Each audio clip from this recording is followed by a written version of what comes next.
social protection programs could do more, than just providing a safety net? What if they were part of the conversation that actually helps improve nutrition outcomes, like at household level? Yeah, we were very convinced that that could be the case in FNSP, and that's why we made nutrition-sensitive social protection one of our key areas. And today, I'm proud and I'm so happy to say that the new social protection policy for Malawi was launched just a couple of days ago. Congratulations! Yeah. And believe it or not, it has a policy priority area on nutrition. And this episode, we have Suzanne featuring. And she was actually the one starting the work on nutrition-sensitive social protection in Malawi. So I remember having conversations with her and our two political partners, Dr. Felix Piri, who's also featuring in one of the episodes, and Besim Sousa, who was at the time from the Poverty Reduction Social Protection Department. And the two of them had no clue what they were getting themselves into. But today, we have a nutrition-sensitive social protection policy in Malawi. And I think that makes a huge difference. It does. And if you believe that this makes a huge difference too, please listen to this episode, because you are going to be amazed by what Susan and the team here did.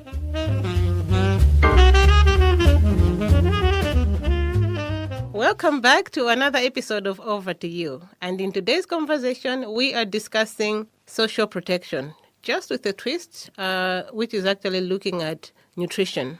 Today, I'm joined by Dr. Susan Schwan and Bernice Muller. These are technical advisors on nutrition-sensitive social protection from GIZ Malawi. Welcome, Susan and Bernice. It's a pleasure to have you today. Thank you very much for having us. Before we get started, I'm really curious. I mean, I've heard of social protection before. I've never heard of nutrition-sensitive social protection. What is nutrition-sensitive social protection? I think I should start with you, Susan. Yes, but maybe for our listeners, we should also quickly say a word on social protection. Okay. I think that would probably be a good start. So broadly, social protection refers to all policies and programs that protect people against poverty and risks to their livelihood and well-being. Social protection instruments, for example, include cash transfers and public work programs or unemployment and weather insurance. I think that makes it very clear what social protection is. And a specific social protection policy or program is nutrition sensitive when it addresses key underlying causes for malnutrition. For example, poverty or limited access to health services. Yeah. That's probably a good explanation. I mean, an example would be school meal programs, right? Yeah, often, but not always. Yeah. Oh, that's interesting. Just trying to illustrate that a little bit. You know how you just look at them from a different angle. I never really thought of a school meal program in a social protection sense. No, exactly. School meals programs are important social protection instruments in a lot of countries. But I would like to distinguish between food security and nutrition.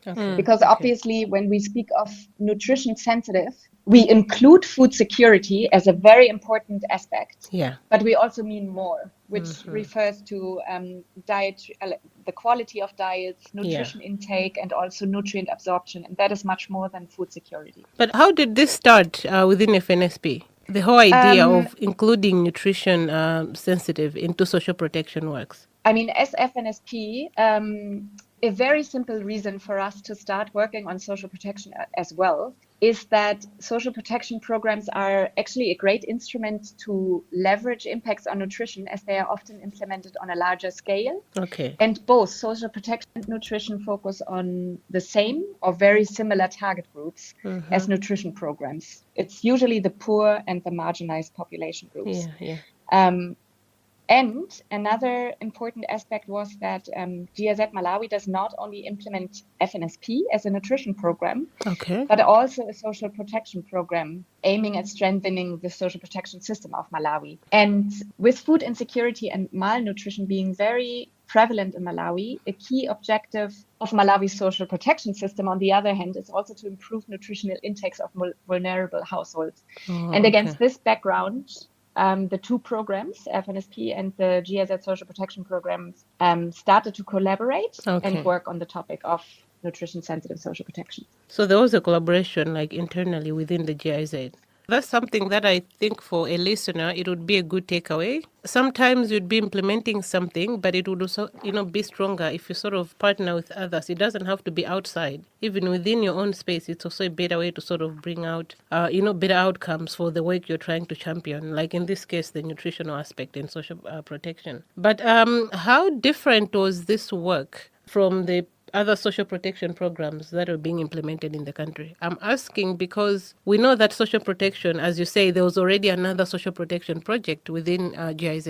What made it different in the way that you started working after the collaboration? I think in this context, it's very important to emphasize that FNSP and also the GIZ Social Protection Program generally supports existing government-run policies and programs. Okay. We, as FNSP, we did not implement our own social protection program, but we did indeed implement some pilots, mainly nutrition-sensitive cash transfers in the agricultural lean season when food and nutrition insecurity is especially high. But the main objective of our work on nutrition-sensitive social protection was on the political level, and it was to better utilize the potential of social protection programs to improve food security and nutrition outcomes in Malawi. Okay. And our objective was to do that through harmonized policies, through improved coordination, and an explicit mandate for nutrition-sensitive social protection. Okay. But we did not explicitly implement another or an additional program. Okay, so if I'm understanding very well, you were basically just trying to respond to the policy gaps that were existing maybe in the social protection. I mean, the existing social protection policies and documentation, right? Yeah, exactly. I mean, in principle, we try to strengthen the system and to make it more nutrition sensitive. And the novelty of our approach certainly was the strong focus on multi-sectoral collaboration, which hardly existed between nutrition and social protection. And at the time when we started working on the topic, which was back in 2018. Oh, interesting. Why did you think the assessment was necessary? And what outcomes in terms of like data gaps and maybe opportunities did the assessment uncover? I think just before you're entering into the assessment, maybe, I mean, in my understanding, the process already started a little bit earlier, right? Okay, when you were building the task force. Exactly. And that's also what I wanted to say. So actually, we did not. Actually, we did not really start with an assessment, but we started with a national workshop on nutrition-sensitive social protection to raise awareness on the potential linkages and mutual benefits of better integrating both topics. And even the workshop was not the first step. I think until we had the workshop, it took a year of meetings with government partners, of lobbying, of different concept notes, and really convincing government partners and other stakeholders of the importance of the topic. And after having the buy-in from key stakeholders, especially the Department of Nutrition under the Ministry of Health, as well as the Poverty Reduction and Social Protection Division under the Ministry of Finance, then a government-led task force on nutrition-sensitive social protection was established. And the first bigger work package of this task force was an assessment for which we followed the methodology of the so-called Food Security and Nutrition Interagency Social Protection Assessment Tool. Sorry for the complicated term. No, it's we not love our complicated. acronyms. ISPA assessment. Exactly. In brief, FSM ISPA tool. I actually love that because now it's showing the coordination. It's interagency, and there's a lot of coordination, which is actually a good plus, especially when you're doing policy work. You can't work in isolation. You need partners, I think. And also maybe just one word about why we were why you at that point, right, were sitting together with DNHA and PRSP. I'm not sure if we already mentioned that PRSP is the policy holder of social protection, and therefore they were on the table. And Department of Nutrition is kind of more self-explanatory, I think. Oh, wow, interesting. So what did the assessment uncover? Because I know to get to there, like the way you've explained, it's really a process. But beyond now the process, you've done the assessment. What exactly did you find in terms of gaps, data, opportunities, and, related stuff? So a key objective of the assessment, as you mentioned, was to understand how social protection can achieve greater positive impact on food and nutrition security at country level. Okay. And this included a thorough analysis of gaps and opportunities. And we used the ISPA tool, which I just mentioned, to do our analysis along particular areas or key areas, which were, for example, program objectives and indicators of existing social protection programs in Malawi, their adequacy and responsiveness, as well as policy and program coherence. I just want to highlight that as important as the outcomes of the assessment really was the broad stakeholder process it followed, because this ensured the involvement, buy-in, and ownership of key stakeholders in both sectors, if you want to call it sectors, social protection and nutrition. Coming back to your question, so broadly, the assessment uncovered that Malawi has a policy framework that already provides a strong basis for nutrition-sensitive social protection, but it failed to establish clear linkages between nutrition and social protection. And on top of that, the assessment also provided very clear recommendations for specific social protection programs. Just to give examples, for example, the establishment of a formal mechanism to regularly review transfer values of the social cash transfer program, base these transfers on the costs of a nutritionally adequate diet. For example, to promote diversified agriculture and diets through public work programs, or scaling up the homegrown school meals program, just to mention a few examples. To what extent did this impact the NSSP work that followed the assessment? Honestly, I think most of the recommendations as such were not fundamentally new, but it was the first time that these recommendations were concisely presented in one study, and that they were the outcome of a government-led initiative. So basically of the Nutrition Sensitive Social Protection Task Force, which was established. And in this case, it was not an NGO or an organization like UNICEF or GIZ presenting the outcomes of yet another study, so to say, but it was the government presenting the results of an intersectoral assessment. And I think that was kind of the value and the novelty. And that also created a much stronger momentum for nutrition-sensitive social protection. And in combination,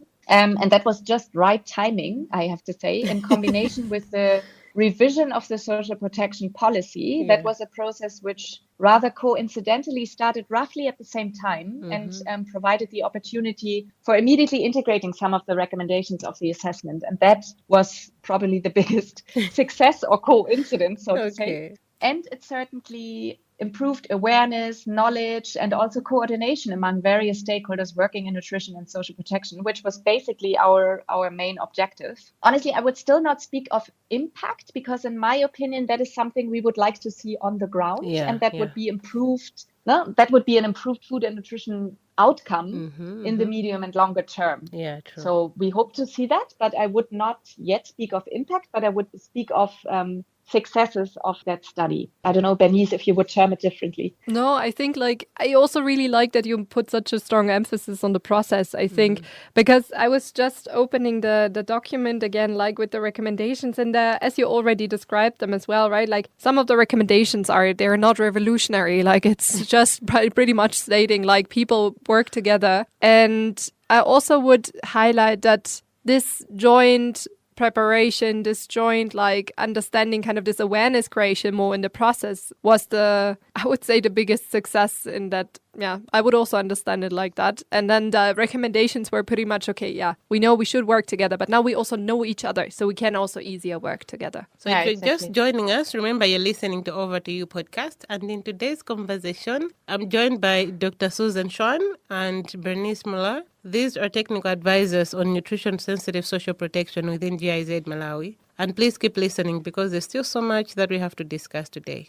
Beyond this process, because I think as Bernice and you, Susan, talked about it, the most important thing is to bring together this awareness of stakeholders in this platform. But also for me, I think from what you explained, the way the journey has been, Susan, I think I would look at this ownership of the process by other stakeholders, because now that's showing that this process is not just an FNSP thing.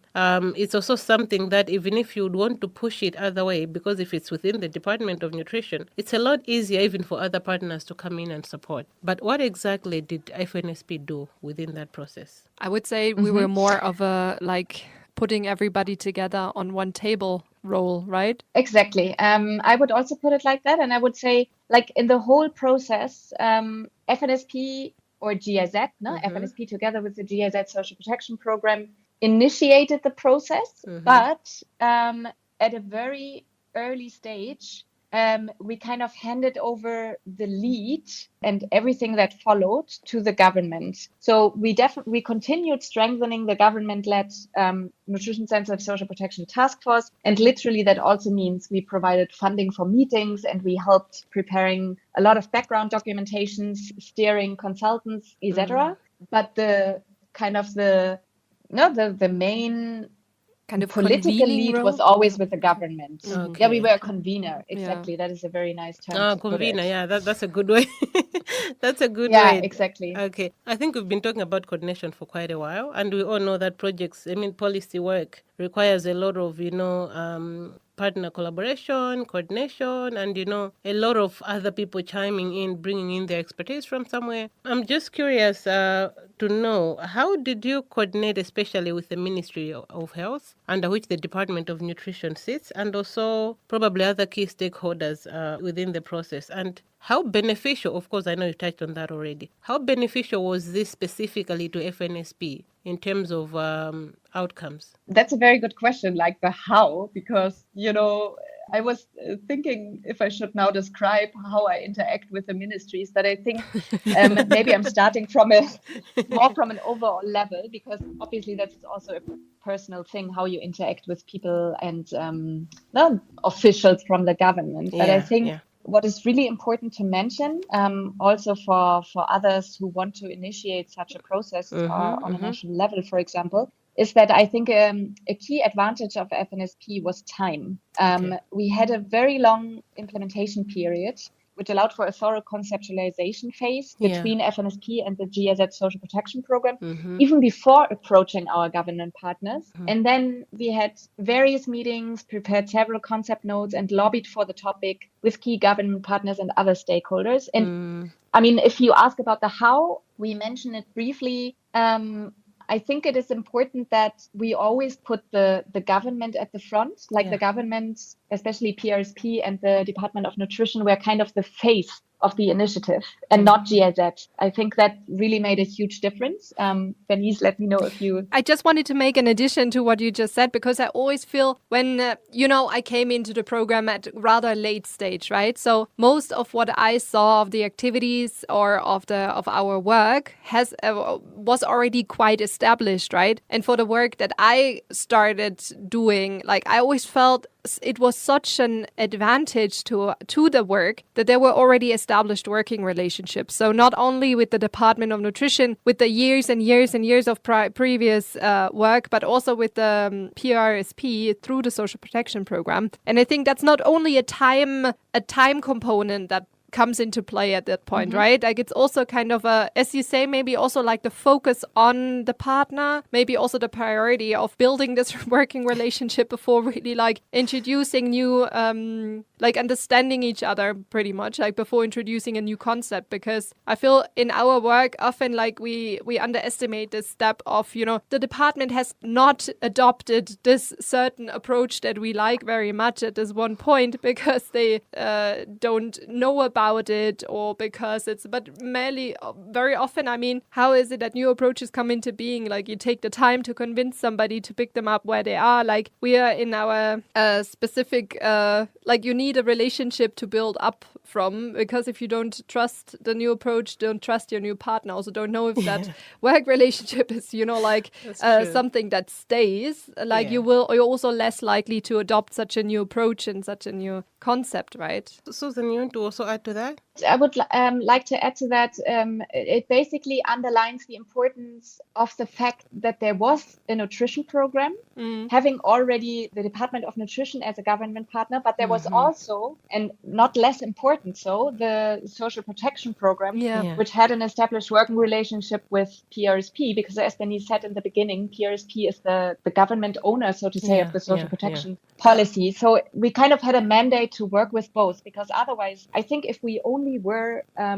nutrition program trying to get access and kind of a working relationship with the Poverty Reduction and Social Protection Division, it would have been much more difficult. Yeah, we would not have been the priority. What I'm also sort of, getting out of these conversations with the FNSP team, as Bernice actually, explained it, there has been, I would say, steps to make sure that you cultivate a good working relationship with the political partners and other partners as well. Because then it makes work a little bit easier and probably achievement of your outcomes a little bit, attainable. And also, you mentioned the issue of time. Even, when we had the conversation with Dr. Martina, she said, FNSP had the grace of time. So because there was time, it's a little bit easier to cultivate a relationship, even to build trust. It's a lot easier when you have the time because now you're able to learn and understand each other better. And it makes even work easier, in the long run. Also, in a sense, like when we're talking about time, also the director of nutrition was there for a long time, right? So we interacted with the same people, the same individuals, like from on our side, primarily through you, Susanne, but also on the department side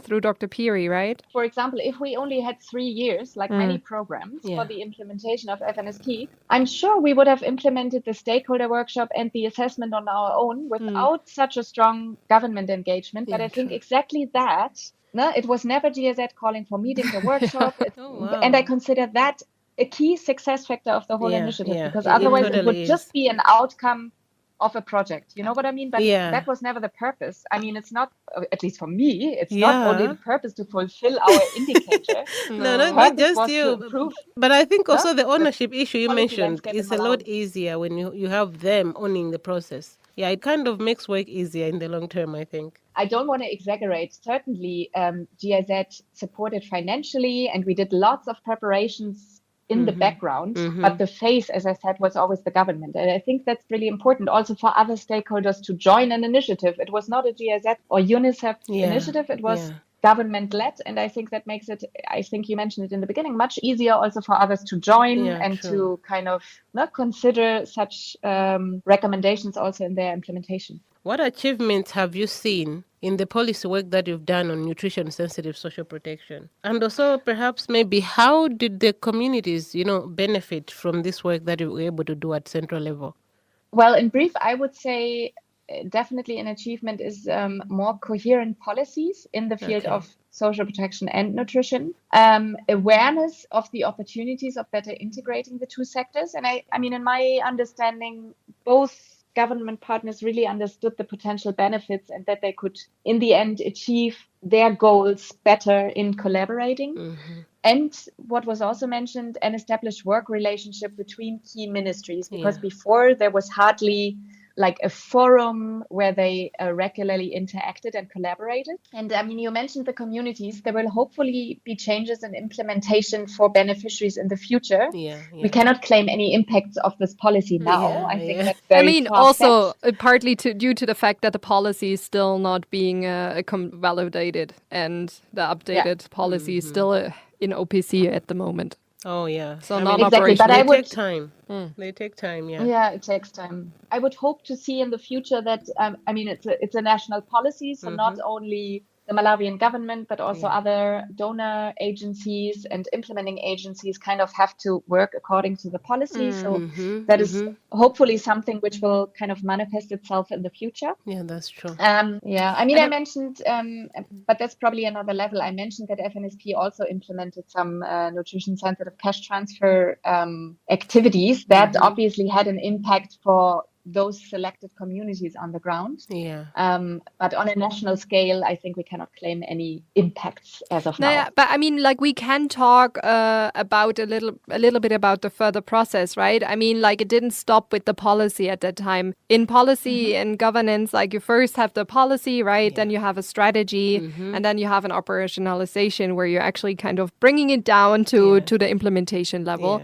And what already happened and was worked on is the these lower tiers kind of. So there was a strategy already crafted, there was an operational framework already crafted, and that, I mean, we are not active in the field anymore with our program now because we're coming to an end, right? But I would assume that these strategies, this operational framework kind of is already in implementation, despite kind of the policies. Yeah, those are still, successes. I mean, it's not necessarily Exactly. like at once, but I mean, that's progress despite, everything. Policies can be really long sometimes, but, They're a process, Oh, yeah. And seeing strategies while the project is still around, I mean, it's a big takeaway for me. Like, you'll be like very proud of that work. If you're just joining us, remember you're listening to Over to You podcast. And in today's conversation, we're discussing nutrition-sensitive social protection. And I'm joined in this episode by Dr. Susan Sean and Bernice Muller, and they're all technical advisors on nutrition-sensitive social protection from GIZ Malawi. And now let's go to takeaways. If somebody is maybe listening to this conversation and probably they would want to do something maybe similar or maybe build on something, what opportunities do you see in terms of programming and policy, specifically looking at the nutrition-sensitive social protection aspect? Well, I mean, I would say for the stakeholder process at national level, it is, of course, what we just said, it's implementation of concrete action which needs to follow. That is implementing nutrition-sensitive social protection at scale and integrating it appropriately into Malawi's social protection system.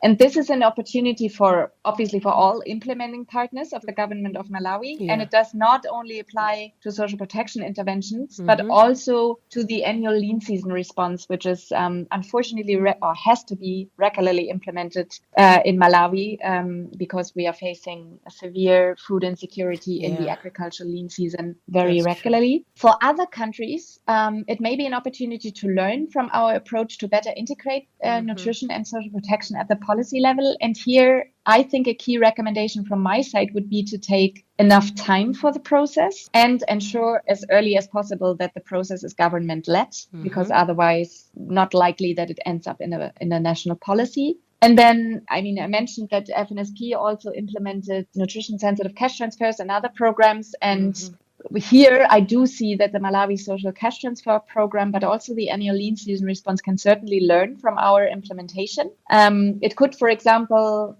consider cost-saving opportunities of lump sum transfers, or at least less regular but larger transfers. That's what we implemented and saw great success over a longer period of time. And it could consider opportunities to better link cash transfers, for example, with agricultural interventions, or I call it nudging for nutrition, but clearly without compromising the unconditional character of cash transfers in Malawi, which I'm really convinced that households still know best how to address their specific barriers and challenges. True. I think I would like to add here just also, you were mentioning the, social protection then is more aware or might be more aware that also nutrition is an important part or could form an important part of their activities. But I think it's true the other way around, right? That nutrition actually recognizes social protection measures and activities and as kind of an opportunity also to improve their cause, to reach a lot of people, right? Especially when we're talking to increase scale. Exactly, to increase scale. We're talking about multi-sectoral nutrition programs.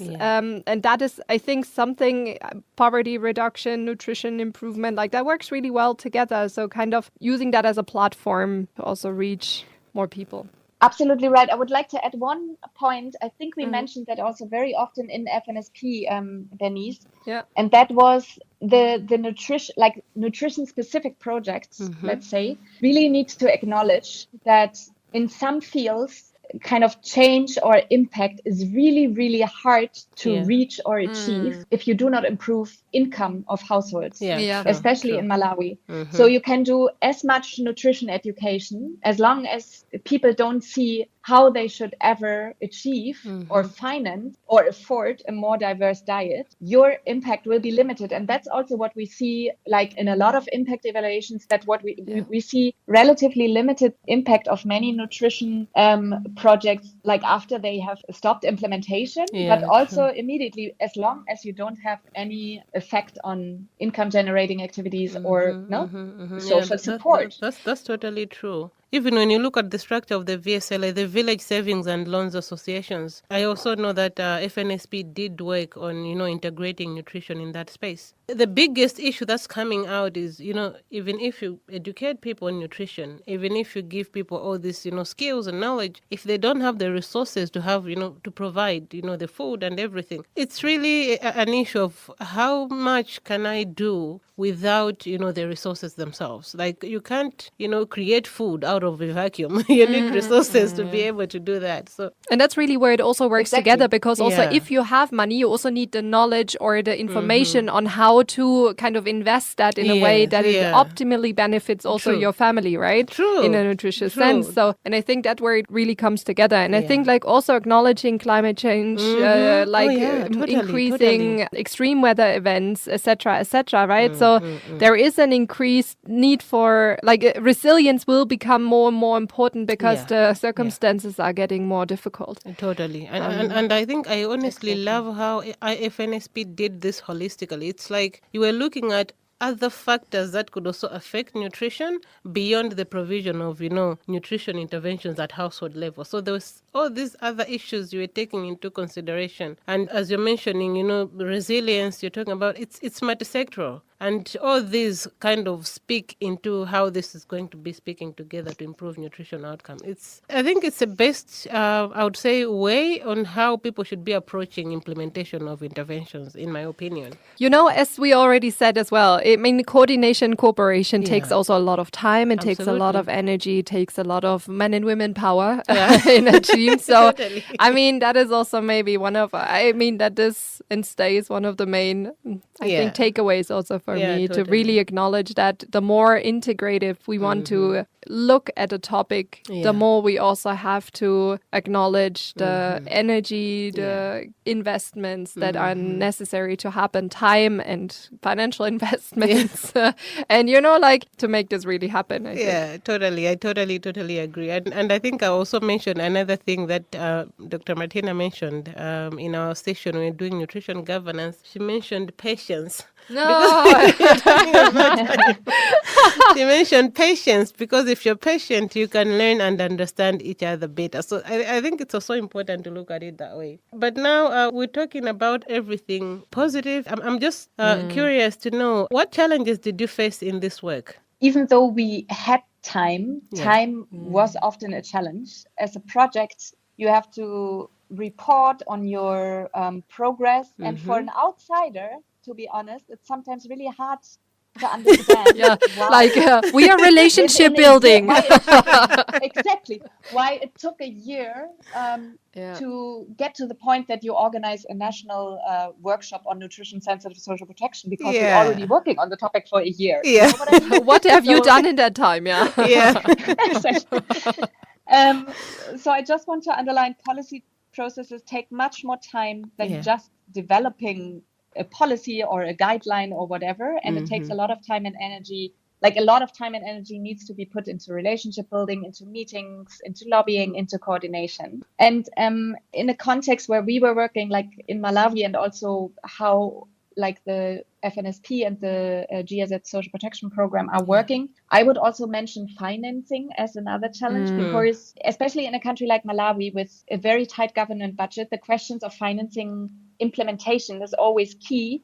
And of course, it requires a strong commitment from the government, but also from other funding parties, because to make it quite clear, programs are not financed often, partly, are only partly or to a small extent financed by the government of Malawi, but by other organizations. So it's actually key to have a lot of stakeholders on board. And for example, in our case, GIZ does not fund the implementation of any national social protection program. So we could not, and I think it's also not the purpose, but we could also not, for example, demonstrate how we implement the recommendations which were coming out of our process, because we do not have the mandate and also not the funding to support any of the national social protection programs. We support pilots here and there, and mainly we support and strengthen the government in doing their work. And that, of course, tremendously increases the challenge of whether new policies and recommendations are put into practice. But it also underlines again that the whole policy process and stakeholder process is so much more important than just developing recommendations and implementing it. Yeah, that's because true. that's not sustainable in my objective. In my true, true. Yeah, but I mean, I also wanted to add, like, one of the challenges I often saw, like, in social protection in comparison to nutrition was that there was also a lot more money, like, going directly to the people we worked with, right? So it's also, I'm trying not to say beneficiaries. Do we have a better word for that? Recipients. Recipients.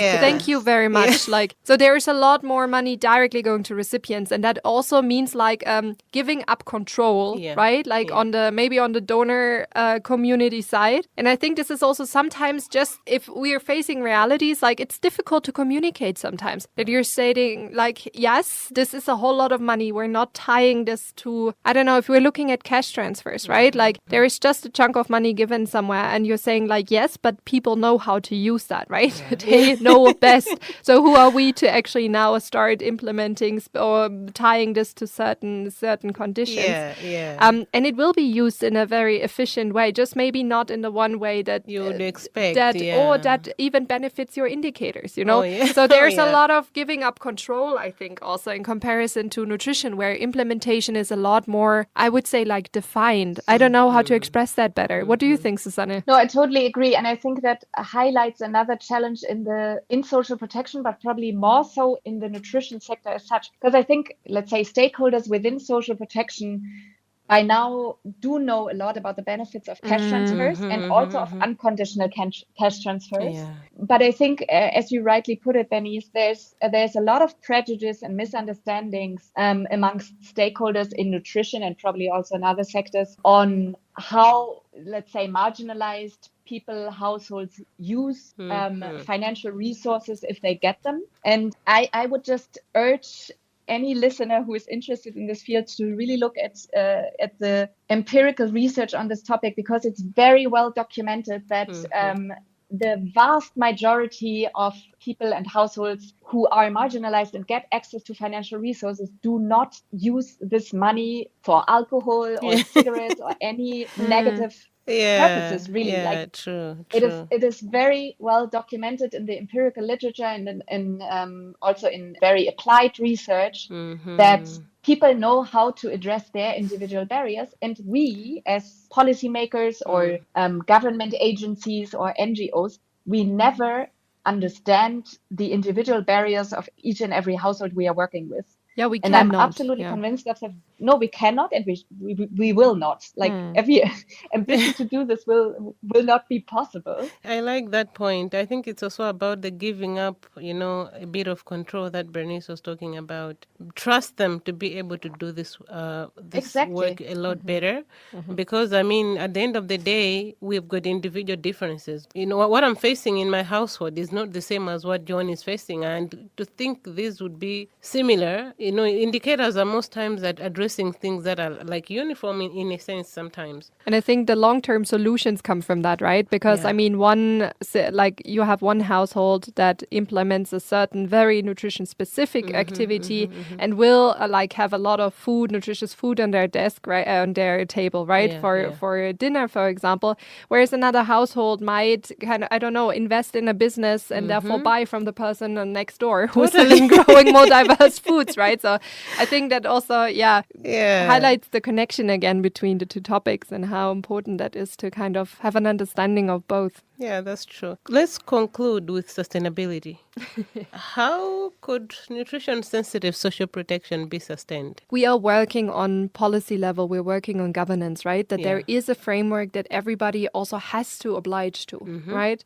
So I think if you're talking about, for example, the donor community coming into a country, they have to oblige to this. This is a government-led process. We have to go through these channels. There is nutrition, and we have to acknowledge that nutrition is forming a part of social protection approach the country is running, right? So I think that is the first step towards sustainability. And I think the other step I see is really that there are a lot of input there are a lot of you have extension workers, for example. There are a lot of you have workshops in a country. You have a lot of inputs from abroad. You have a lot of inputs from within.